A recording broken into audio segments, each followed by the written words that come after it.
Esse é o 6º vídeo sobre a manutenção do consenso na rede do Bitcoin.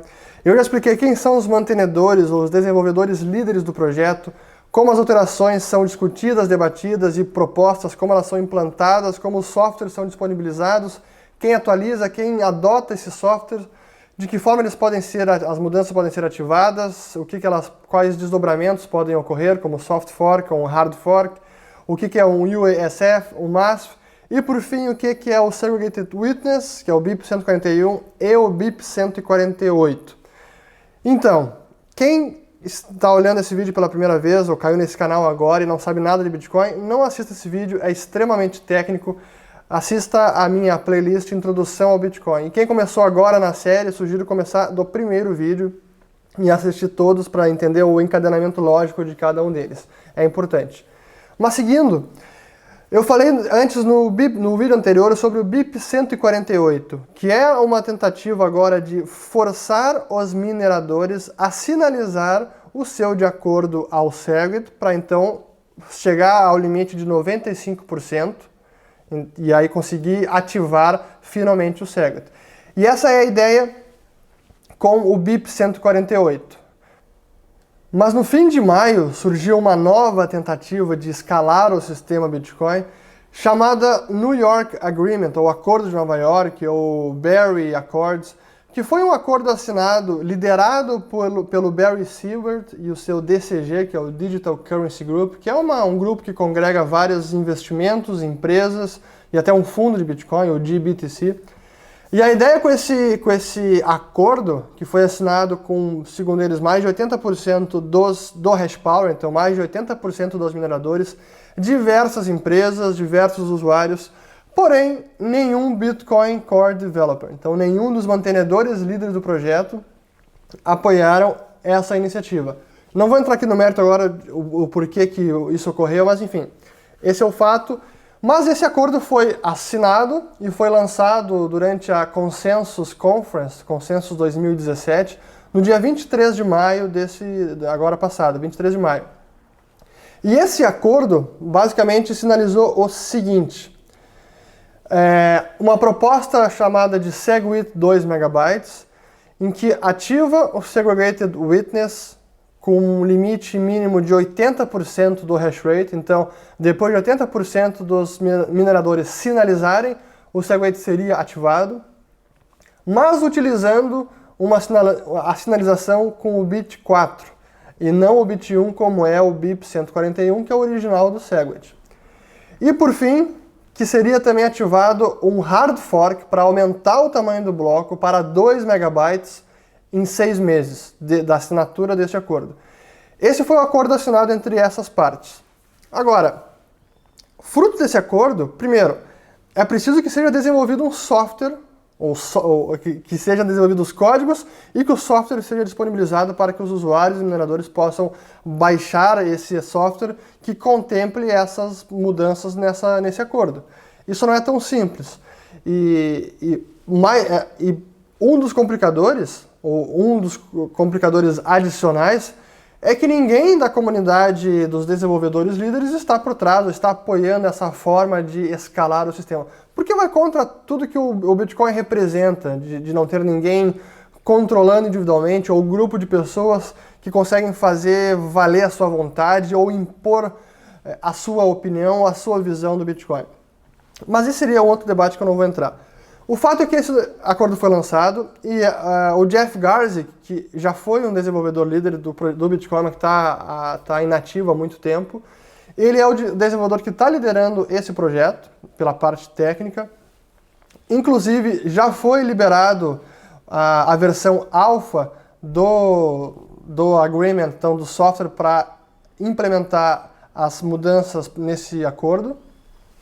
Mas esse acordo tem dois grandes poréns. O primeiro é o óbvio, ele propõe um hard fork para aumentar o tamanho do bloco e aí desencadear todos os problemas que eu falei no outro vídeo, que acontece em um hard fork, então que vai haver por definição uma divergência do blockchain, se não há consenso pode acabar causando na prática a criação de uma nova moeda, então seriam 2 bitcoins, o bitcoin de 2 MB de bloco e o original. Esse é o primeiro porém. O segundo é que embora eles queiram ativar o SegWit, e isso imediatamente, isso é benéfico, a forma que eles estão buscando ativação é incompatível com o SegWit, com o BIP do SegWit que está existente e está valendo, que é o 141. Porque o SegWit 140, o BIP 141 utiliza o bit 1 para ativação no campo versão do bloco para sinalização de concordância dos mineradores, e essa proposta está propondo que seja usado o bit 4. Então seriam incompatíveis. O BIP 141 é bit 1 e este aqui, o SegWit 2x, a proposta do Barry Silbert, utiliza o bit 4. Então eles não estariam compatíveis. Fruto desse problema, um core developer chamado James Hilliard, que é um engenheiro da Bitmain Warranty, que não é a Bitmain da Ant Pool e do Jihan Wu, não tem nada a ver com ele, o James Hilliard propôs um BIP chamado BIP 91 para contornar este problema e tentar forçar a ativação do SegWit existente, o 141, antes mesmo do 1º de agosto, que é a data que começa a valer o 148, quando os usuários começariam a ignorar e rejeitar todos os blocos que não estivessem sinalizando a concordância ao SegWit BIP 141. Sei que é complexo, quem não entendeu, dá uma voltada no vídeo e vocês vão entender. E agora eu vou explicar com a minha lousa de papel. Então, assim como o BIP 148 é um UASF para forçar o MASF, que é o BIP 141, poderíamos dizer que o BIP 91 é um MASF para prevenir um UASF de forçar o MASF do BIP 141. Ou seria simplesmente um MASF para forçar o MASF 141. Por que eu digo isso?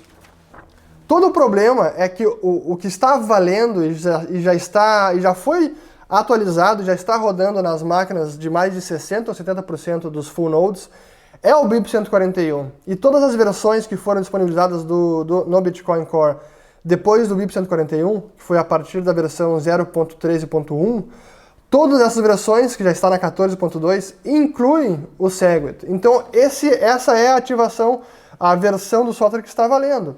E por essa versão é preciso sinalizar o bit 1 para poder ativar o SegWit. Então, como eu expliquei antes, tem o SegWit BIP 141, aí temos o BIP 148, que a partir de 1º de agosto começaria a rejeitar qualquer bloco que não sinalizasse a concordância ao SegWit para forçar a ativação. E agora temos em paralelo o BIP 91, que começou já e já é válido desde já, porém ainda não há um software implementando ele, mas o BIP já está válido desde agora. A ideia com o BIP 91 é forçar os mineradores, através de um MASF, forçar os mineradores a sinalizar a concordância ao BIP 141, que é o principal. Digamos que esse aqui é o mestre e os de baixo, o 148 e o 91, são tentativas de fazer com que o 141 seja ativado de uma vez. E como é que o BIP 91 pretende fazer isso? A cada 336 blocos, então cerca de 2 dias e não 2 semanas, que é 2016 blocos, então a cada 336 blocos ele verifica se mais de 80%, aí não é 95%, 80% dos mineradores sinalizaram a concordância utilizando o bit 4, então BIT, bit 4 no campo de versão. E se 80% dos mineradores sinalizou essa mudança, aí o BIP 91 é ativado e a partir dessa instância que ele está ativado, os mineradores vão começar a rejeitar qualquer minerador ou qualquer bloco que não sinalize o bit 1, que é o bit do SegWit. E para que isso? Justamente para forçar os mineradores a chegar rapidamente ao 95% de concordância e ativar o SegWit. E se tudo isso é feito antes de 1º de agosto, aí o BIP 148 vai ser inócuo, porque o SegWit já vai ter sido ativado e não vai ocorrer nenhum split, nenhum fork, nenhuma divergência no blockchain. Então toda a ideia com o BIP 91, e por isso são duas coisas. Primeiro é reduzir para 80% o limite mínimo de concordância dos mineradores. Então o BIP 141 é 95%.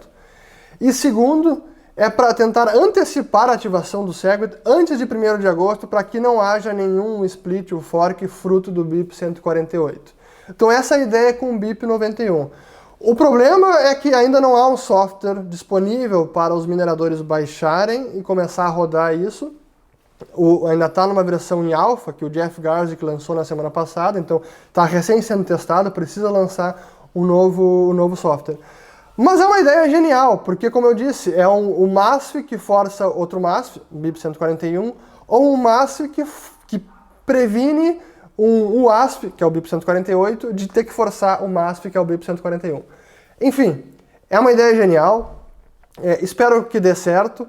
A segunda parte do acordo de Nova York, o hard fork de 2 megas, aí é um outro problema que acho que nem vai passar e não vai ser um problema, assim como outras tentativas no passado de fazer um hard fork para aumentar o tamanho do bloco, como foi o Bitcoin Classic, o Bitcoin XT e o Bitcoin Unlimited, nenhuma delas conseguiu prosperar, também acho que vai ser igual. Mas a parte boa é que acredito que logo teremos Segwit finalmente ativado para acabar com essa novela que já está se arrastando há bastante tempo.